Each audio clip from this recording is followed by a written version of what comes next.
Multi-source reasoning questions largely require you to use the same logical concepts which you will need to solve quant questions on the GMAT. Yet, the process of solving an MSR question looks and feels very different.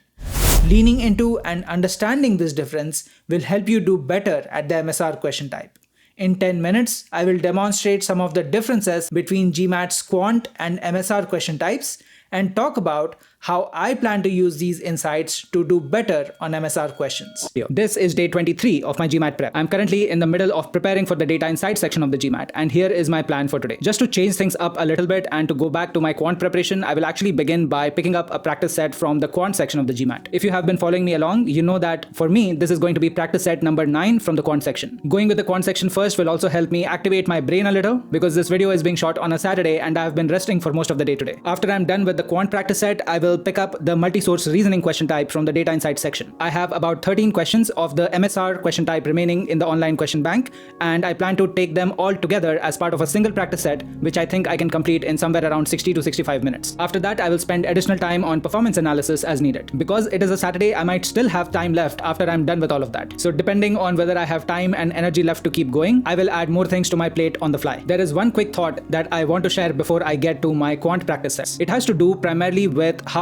MSR questions or multi-source reasoning questions compare to the questions you will encounter on the quant section of the GMAT in terms of the emotional and cognitive journey that you have to take in order to solve through them. Let me try to explain this with an analogy. The emotions you will experience while solving through most quant questions is similar to what you would have if you were driving or walking to a place that you visit often. You are familiar with the route, you know the key landmarks on the way, and it is rare that you will see something totally out of the ordinary on your way there. Maybe once in a while there might be an accident on the way or a major public event or conference of some kind which might introduce uncertainty into your travel itinerary. But otherwise, as long as you keep taking the route frequently enough and spend conscious attention noticing details on the way, you will be able to get to your destination reliably. In other words, given sufficient practice and investing into the process of constant improvement, you will be able to bring both accuracy and velocity within your control to a large degree. Most importantly, you only really need to identify 2 or 3 surprising patterns that might introduce uncertainty on your path. All of that is true for quant questions. On the other hand, in terms of the emotional journey, MSR questions are similar to planning a week-long trip to a city and country that you have never visited before. You can choose to be adventurous, hop on a flight, and hope for the best. If you haven't spent time planning beforehand, you might spend time on arrival to figure out how to make the best use of your time and money. Maybe you forgot to exchange currency before you took the flight, so now you'll have to pay a more premium price for the foreign exchange. Maybe you discovered that the cool tourist attraction that you really wanted to see has been shut down for repairs. Overall, one could argue that you might have had a better experience on the trip if you had planned things out a little more before taking that flight. Of course, there is always a point where too much planning can kill the joy of taking the journey itself. And that is where things come down to judgment and making the trade-off between choosing to be impulsive and choosing to be strategic. In my opinion, and based on my experience till now, MSR questions require you to lean towards being a little more strategic compared to most quant questions and even verbal questions. Most importantly, the number of patterns that you need to solve through in order to get to a solution is tougher to predict upfront on MSR questions. So you will always have some element of discovery and surprise on your journey. Really, this calls for 2 changes when you are attacking MSR questions. First, the mindset with which you approach these questions needs to be different. Don't expect to get through a full MSR question set with 3 questions and up to 9 sub-questions in a matter of 5 to 6 minutes like you would on a set of 3 questions from the quant section. MSR questions are more likely to take longer. Second, you need to develop judgment on how much strategizing is actually worth it on a given question set. The only real way to develop judgment on anything in life is to engage in a bunch of practice. But remember that blindly practicing failure is as good as practicing to fail more often. You need to be more deliberate in your practice, and that is where high quality performance analysis after every practice set comes in. A good coach will usually be able to help you through that. But if you're looking for a basic set of resources, I will make a short video on performance analysis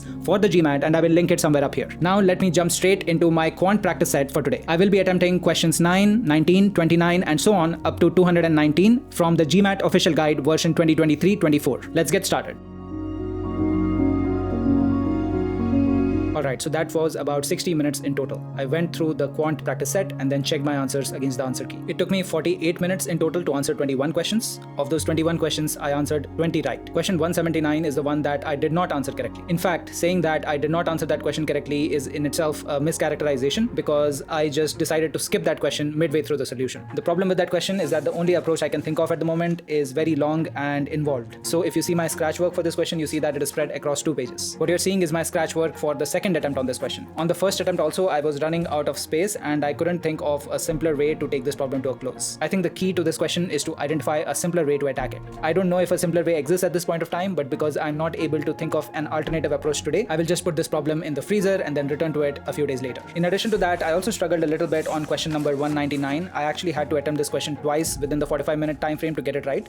If I go to my notes for this question from my first attempt, you will see that the error I made was actually a pretty trivial one. So if you see here, this problem was describing a distance d, x% of which was traveled in a certain time, and then the remaining was traveled in the rest of the time. When using those variables to express the two distances, I made an error which is as follows. The first distance, as you can see here, is correctly expressed as xd by 100. This indicates x% of the distance d. However, for the remaining distance, I should have expressed it as 100 minus xd divided by 100. Because I incorrectly wrote that down as 1 minus xd by 100, that is why I ended up solving this problem incorrectly. Thankfully, the final expression I arrived at was not in one of the answer options, and hence I knew that I needed to resolve this problem to get to the right answer. I was able to do that on the second attempt, as you can see on this page here. So those are some quick notes on this quant practice set. Now I want to move on to the MSR practice set. I will come back and do a performance analysis on this quant practice set later. However, I'm at a point where I can start deprioritizing my performance analysis on quant practice sets because I'm already doing well on that section. Another way to approach it would be to conduct that performance analysis in a very select manner by focusing only on questions that I found to be challenging or questions where I think there is something new to learn. With that said, let's get into the multi-source reasoning practice set now.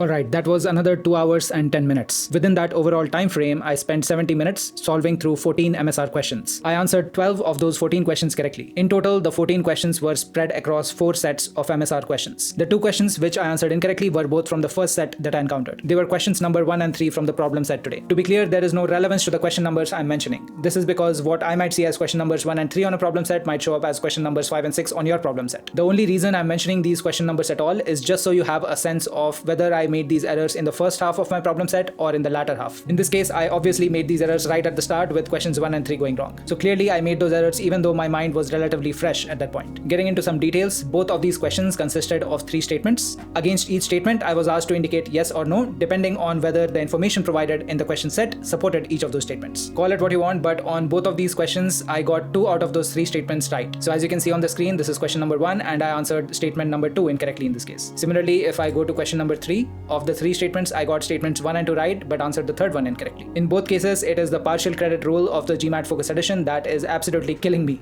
After the 70 minutes that was spent solving these questions, I spent another 50 minutes checking my answers, reading through solutions, and performance analysis. Here are some key learnings that I want to share with you. Not registering small phrases that are mentioned in the tab content on MSR questions can actually turn out to be costly. These could be sets of 2 or 3 words, for example. Logically, I don't think there is a way around this because I don't think it is humanly possible to retain every word that you're reading from a new piece of content in a single reading, and that too in an exam environment where you're on the clock. Having said that, that is something worth being aware of so that you're reading the context of the MSR questions with the mindset of at least softly retaining what has been mentioned. And of course, that includes key phrases, some of which might seem out of place. Secondly, I'm finding that the quality with which I execute my solutioning process for solving MSR questions deteriorates as I move later into the practice set. On today's problem set, for example, the first set of 3 questions took me almost 17 to 18 minutes combined. While I may not have been exhausted by that, I was definitely beginning to get frustrated as always, and hence the degree to which I was insisting on following a clear process for solutioning all the following MSR questions became weaker and weaker moving on. From there on, I started insisting less and less on following a clear solutioning process for each MSR question I encountered. I have touched upon this before as well, and I would like to think that this continues to be an area of improvement for me. I might do better if I'm only solving 1 or 2 MSR questions at a time on a problem set. I would hope that given that the data insights question of the GMAT has 5 question types,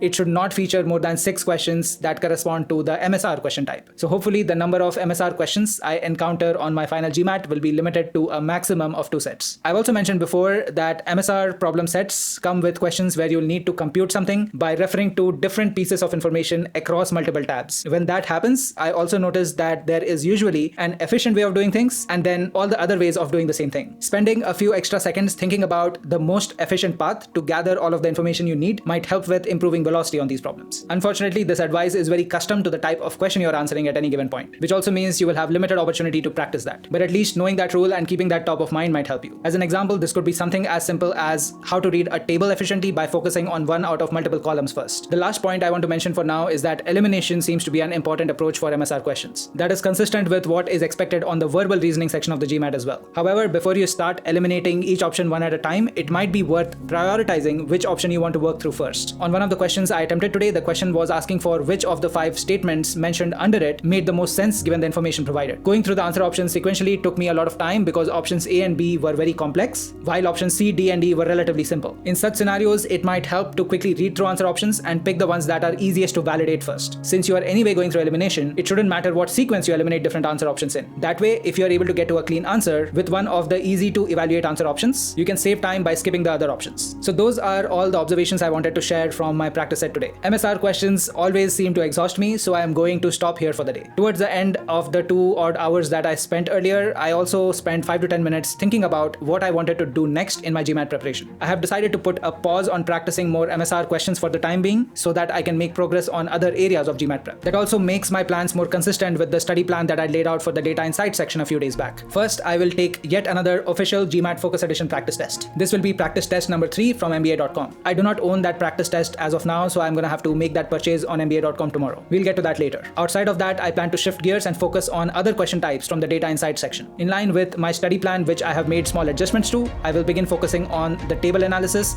and 2-part analysis question types. Alright, so that brings things to a close for the day. Remember to hit like, subscribe, and bell. There is also an Ask Me Anything link in the video description if you have any questions for me. So that is it for my adventurous Saturday. Stay smart. I will see you in the next video.